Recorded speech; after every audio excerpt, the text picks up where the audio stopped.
Bon, Dieu qui redonne ses règles, Dieu qui donne un nouvel habit sacerdotal pour rappeler qu'il faut être saint comme Dieu est saint, et que ainsi comme il a dit, vos yeux n'iront pas à gauche et à droite pour oublier mes commandements, ils se rappelleront ce que je vous ai dit.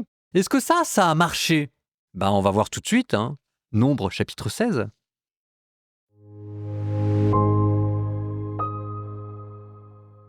Coré, fils de Yishéar, fils de Kéhat, fils de Lévi, prit avec lui Dathan et Abiram, fils d'Eliab, ainsi que On, fils de Péleth, des descendants de Rouben.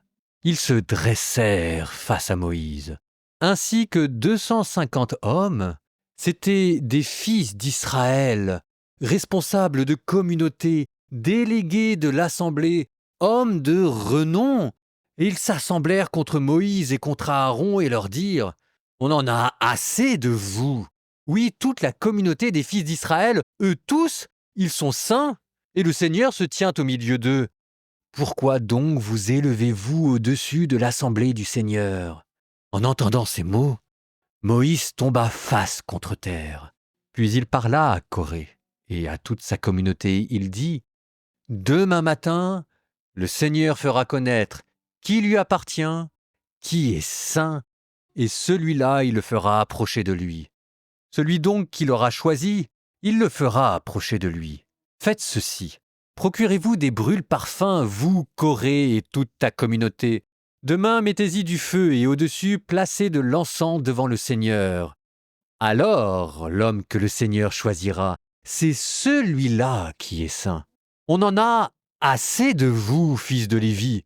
Moïse dit encore à Coré: écoutez donc, fils de Lévi, ne vous suffit-il pas que le Dieu d'Israël vous ait séparé de la communauté d'Israël en vous faisant approcher de lui pour accomplir le service de la demeure du Seigneur et vous tenir face à la communauté quand vous officiez pour eux? Il t'a fait approcher, toi et avec toi tous tes frères, les fils de Lévi, et vous réclamez encore le sacerdoce? Serait-ce pour cela que toi et toute ta communauté vous vous liguez contre le Seigneur? Et Aaron, que vous a-t-il fait, lui, pour que vous récriminiez contre lui? Moïse envoya appeler Dathan et Abiram, fils d'Eliab, mais ils répondirent: nous ne monterons pas. Ne te suffit-il pas? Nous ne monterons pas. Ne te suffit-il pas de nous avoir fait venir d'un pays ruisselant de lait et de miel pour nous faire mourir dans le désert? Et tu veux encore te poser en prince au-dessus de nous? Oh non, ce n'est pas dans un pays ruisselant de lait et de miel que tu nous as fait entrer. Tu ne nous as pas donné des champs et des vignobles en héritage. Même si tu crevais les yeux de ces hommes, nous ne monterons pas.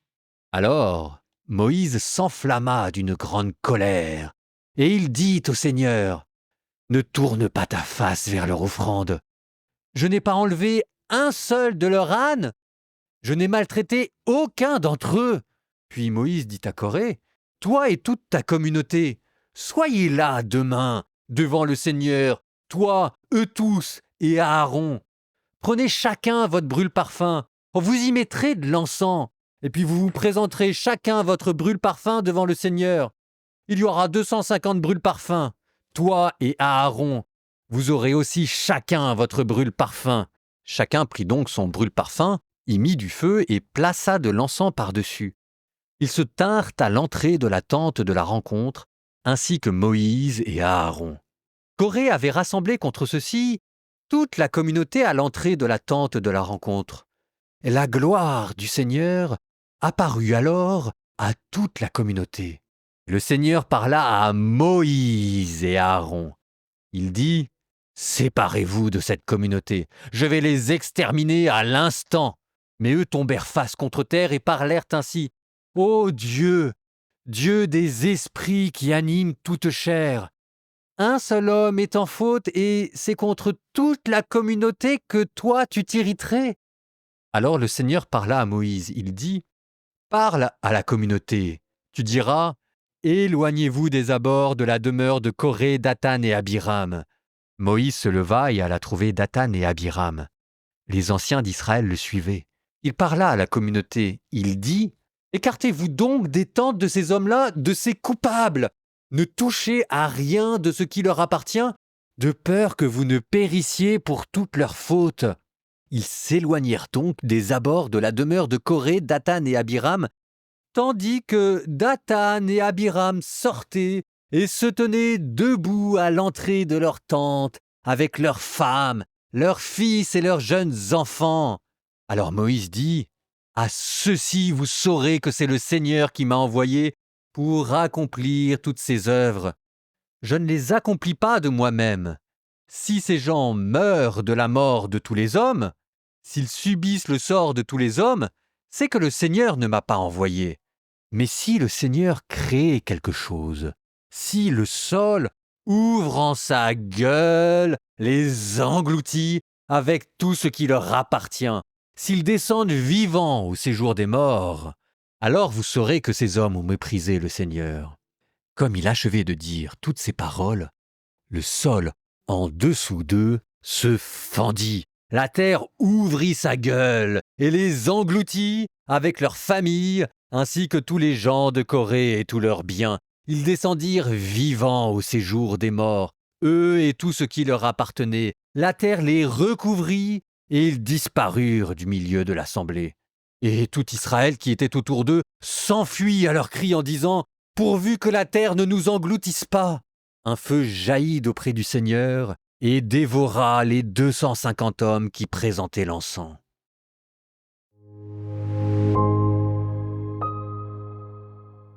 C'est un dialogue de sourds, cette affaire. C'est un dialogue de sourds entre Dieu qui n'arrête pas de donner et de redonner ses commandements, et de l'autre côté, son peuple qui refuse de comprendre. Et on a l'impression de toujours rejouer la même chose. Souvenez-vous, la Corée qui essaye d'offrir un feu, un encens pour voir si jamais ça va marcher. Ça vous fait pas penser aux fils d'Aaron, encore eux, Nadab et Abihu, vous allez même finir par apprendre les noms par cœur, qui avaient essayé de tenter d'offrir un feu, et ça s'était retourné contre eux. Donc, ils n'apprennent rien de leurs erreurs.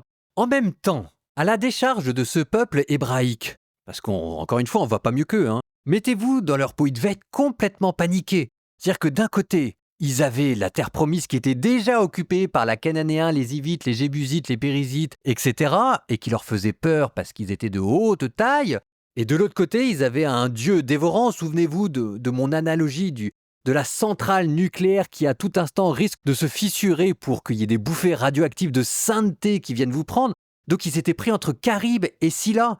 Et ils ne devaient plus savoir quoi dire, quoi faire. Le dieu avec lequel ils sont sortis d'Égypte, c'est le dieu des 10 plaies d'Égypte. Et la terre qui s'ouvre pour engloutir Corée et ses fils et son entourage, ça vous rappelle pas la traversée de la mer Rouge avec les eaux qui s'engouffrent sur Pharaon et ses armées? Tant que vous n'avez pas compris que Dieu était dangereux, vous n'avez pas compris la Torah. Mais avec le Lévitique, on a dit que c'était autre chose. C'était la sainteté de Dieu était d'un tel excès. Elle était contagieuse et qu'elle finissait par embraser tout ce qui n'était pas pur devant elle. C'est un Dieu qui est dangereux parce qu'il est d'une telle puissance et d'une telle sainteté que tout ce qui touche, il le brûle, mais comme si c'était pas de sa faute. C'est pas comme si Dieu n'avait pas prévenu tout le monde. Et que le feu qui vient dévorer Corée, c'est que ce qu'ils n'avaient pas par rapport à Aaron, c'est que Aaron, à travers tous les rites de purification avec lesquels il est passé, avec tous ses vêtements de grand prêtre, il était comme isolé pour pouvoir résister à ce feu. Ce que ça veut dire, c'est que le peuple n'a toujours pas compris pourquoi est-ce que Dieu était dangereux. Et Dieu est dangereux parce que la loi qu'il vous donne est d'une telle pureté, d'une telle vie, d'une telle sainteté qu'elle ne souffre aucun compromis. Et vous savez, ce passage, on peut rapidement lui trouver une application moderne. Par exemple, quand tout le monde réclame de pouvoir être prêtre, quand tout le monde réclame de pouvoir avoir accès directement à Dieu, quand tout le monde dit qu'il y en a assez des prêtres, des évêques, des diacres, et puis qu'à travers la prière, on regarde directement pour s'adresser à Dieu. C'est vrai que Dieu nous a fait la grâce par la foi d'habiter en nous. Mais c'est faux aussi que tout le monde peut se réclamer comme grand mystique tout de suite comme ça. La sainteté que Dieu vous a mis par sa grâce à travers l'exemple de son Fils Jésus-Christ, vous ne la maîtrisez pas encore. Elle habite en vous, oui, mais ça fait de vous des saints, oui, par participation. Ça ne veut pas dire que vous êtes saints. Ça ne veut pas dire que vous êtes totalement purs devant Dieu. Ça ne veut pas dire que, c'est ce que je vous disais, vous maîtrisez la grâce. Vous ne vous l'êtes pas encore appropriée. Et donc tant que vous ne vous êtes pas encore approprié la grâce à travers des actions de foi et de charité répétées qui vous permettent de mériter et de mériter encore cette grâce qui est en vous pour la faire vôtre, en attendant, vous avez besoin de médiation. Alors les médiations dans l'Ancien Testament, c'était Aaron, c'était le prêtre, c'était le sacrifice. Pour nous, les médiations, ce sont les sacrements, et ça reste encore la hiérarchie de l'Église, et que j'y peux rien, moi, mais les médiations, ça existe, ça a été institué par Dieu, c'est la pédagogie qu'il a voulu pour que ce soit ensemble, en communauté structurée, que nous nous approchions de Dieu et que nous rentrions dans son paradis, et qu'on ne peut pas tout court-circuiter simplement parce que nos chefs nous énervent. C'est vrai que nos chefs nous énervent. Mais en attendant, au ciel, il n'y aura pas de médiation. Au ciel, nous aurons un corps glorieux et nous aurons une volonté totalement réformée. Et donc là, nous serons les plus grands mystiques que la Terre a jamais portés.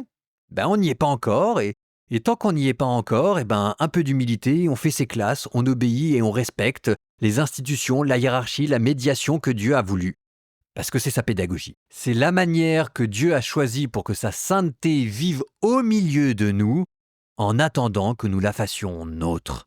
Avec la foi, nous avons les moyens de la faire nôtre, mais c'est par la pratique de la charité qu'elle deviendra nôtre. Et qui peut dire qu'il a accompli la charité ? Derrière la récrimination des fils de Corée, il y avait un orgueil spirituel, et la terre les a avalés. Mes frères, prions.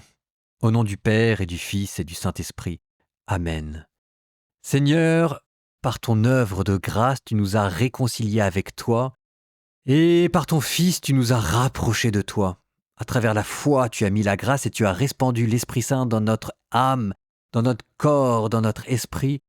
Nous te demandons, Seigneur, que cette grâce grandisse en nous, devienne nôtre, devienne notre sainteté, et que nous puissions grandir devant ta face. En attendant, Seigneur, donne-nous de vivre les sacrements et à travers eux de déjà pouvoir imiter Jésus. Ce sont tes sacrements, Seigneur, qui nous rapprochent de toi. Ce sont tes sacrements, Seigneur, qui nous rattachent à toi. Et Seigneur, nous te remercions pour le don des apôtres. Nous te remercions pour le don des évêques. Nous te remercions pour le don des prêtres qui nous ont agrégés à ton peuple et qui ont gravé en nous l'image de ton Fils éternel, Jésus-Christ qui est mort pour nous. Pardonne-nous nos révoltes, ne nous en tiens pas rigueur, et que l'abîme ne nous avale pas. Et vous, que Dieu vous bénisse, le Père, le Fils et le Saint-Esprit.